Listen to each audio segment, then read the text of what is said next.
Welcome back to the channel, everybody. Thanks for tuning in. And thank you, Theo Kellison, for inviting me to your Maker's Challenge.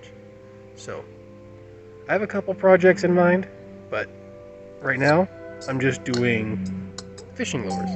And I have a nice slice of agate, thanks to Kim, Montana Rock Mom.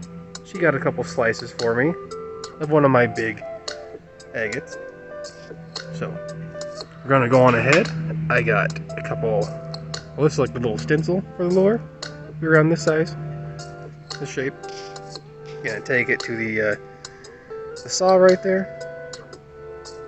Cut a few out, and get moving on. Go to the flat lap, grind them, polish them, all that good stuff. Let's go on ahead. Let's get started. There we go. Got them all traced out for the most part. Not the best at it, but whatever. I'll shape them better on the flat lap.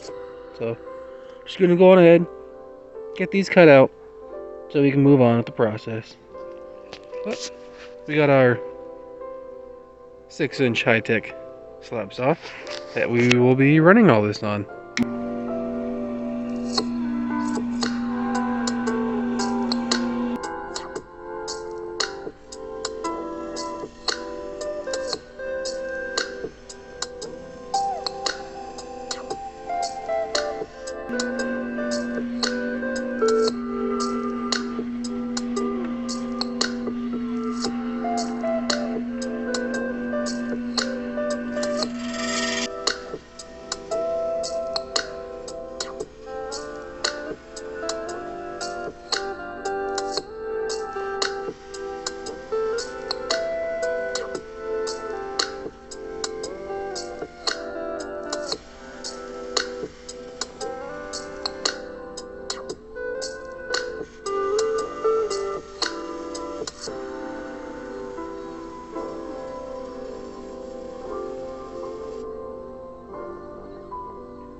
Alright, there we go.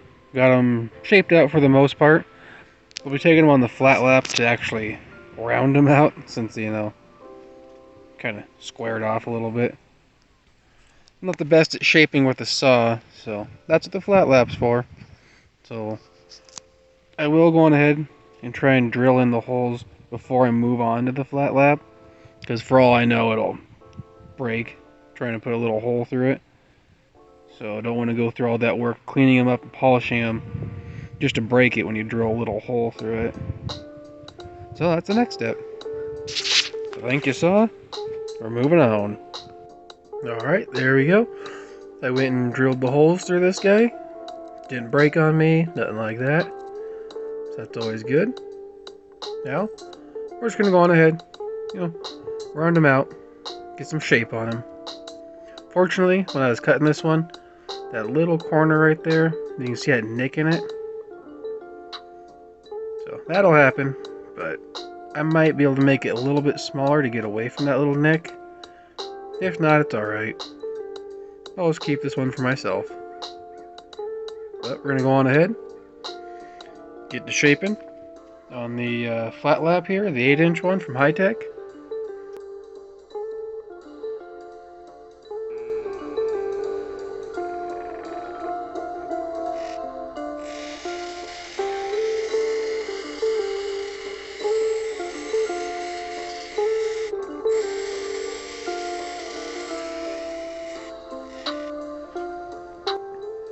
Alright, there we go.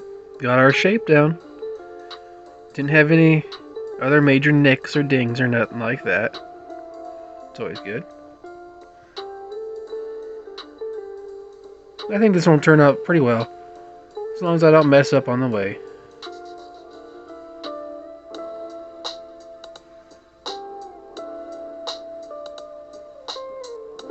Still working on my shaping though, of course. Not a professional yet. But I'm going to have to continue on with this one and kind of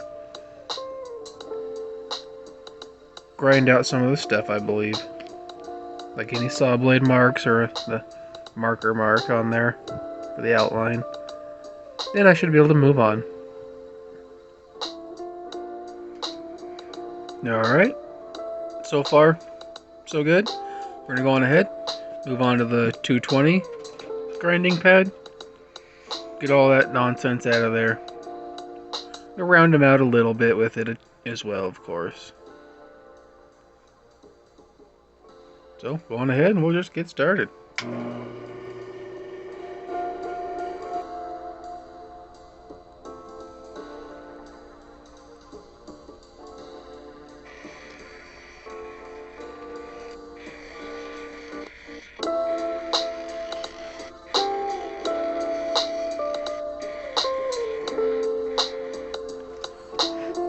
Alright, we're looking good so far. Everything looks in order. So we're moving on to the 325, the brown grinding pad. And we'll go on ahead and just keep moving on.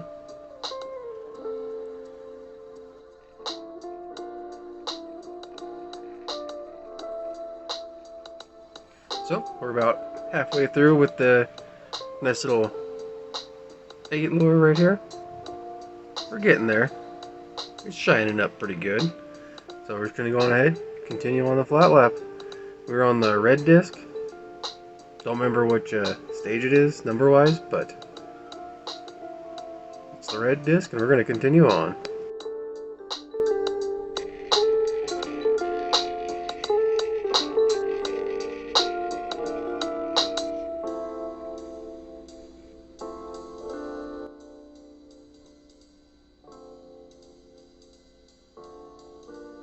So now we are moving on to the orange-ish, I guess it's kind of orange, the 3000.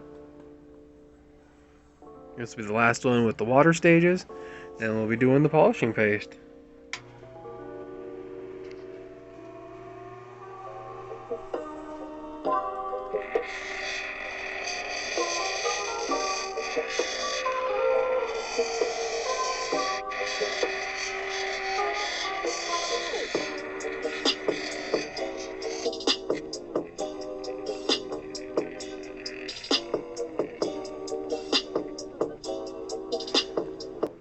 Alright, it's looking pretty good.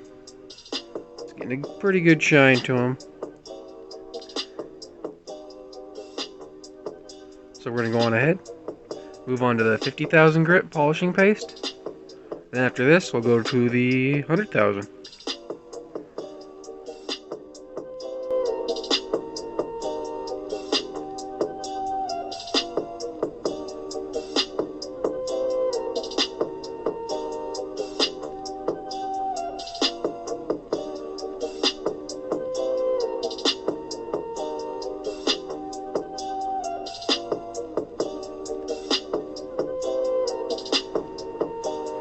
Alright, we are all done with the 50,000 grit polishing paste. Getting a pretty good shine to them. So now, we're going to move on to the 100,000.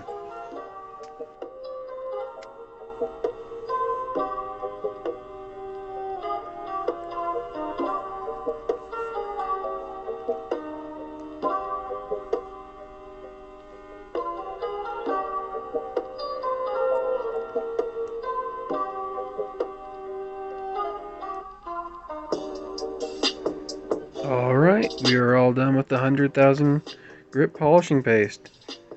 I'll get all the, accessories for this put on a little bit later.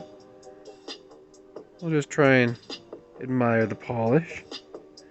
You can see like the ripples in the material. It's really weird. The other side you can see it a little better, I think. Yeah. That's a trip.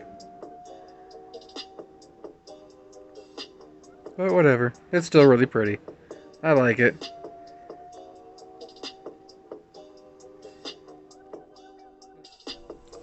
Well, now we're going to go on ahead, put on swivels. I mean, you don't have to put on a swivel, but I am, just so I can hang them.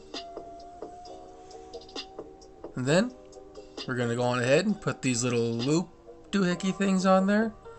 You just got to open it up barely enough to fit around the lure, so it doesn't lose its shape. And that wasn't enough, so I do it just a little bit more, apparently.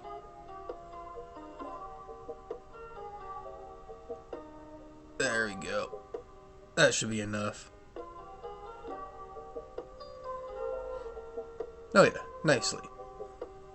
Then, just gotta pop on our treble hook here. Try not to get stabbed by the darn thing. Then, just gotta pinch this back together the best we can without losing shape. You just gotta get close enough. And there we go. Simple enough. And if you don't trust those little loop thingies, since there was a little gap in there, you can just put a piece of glue in there, you know, just to make sure this, the hook don't pop off or nothing. But I figured I'd get this one on there too. Just the same process.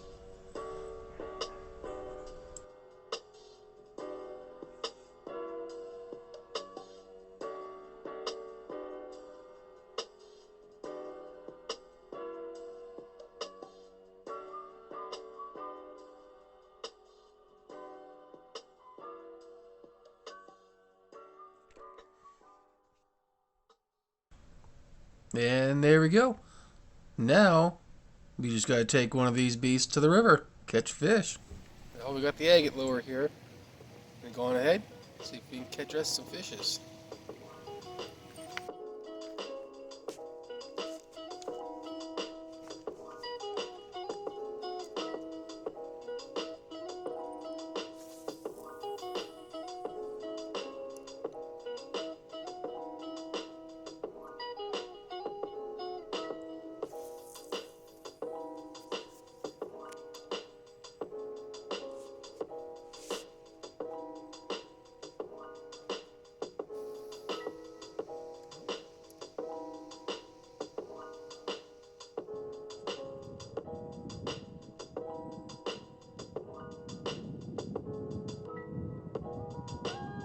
The rock lure is a success. Got a fish. Yay. Rock lure caught us one fish so far. Good job.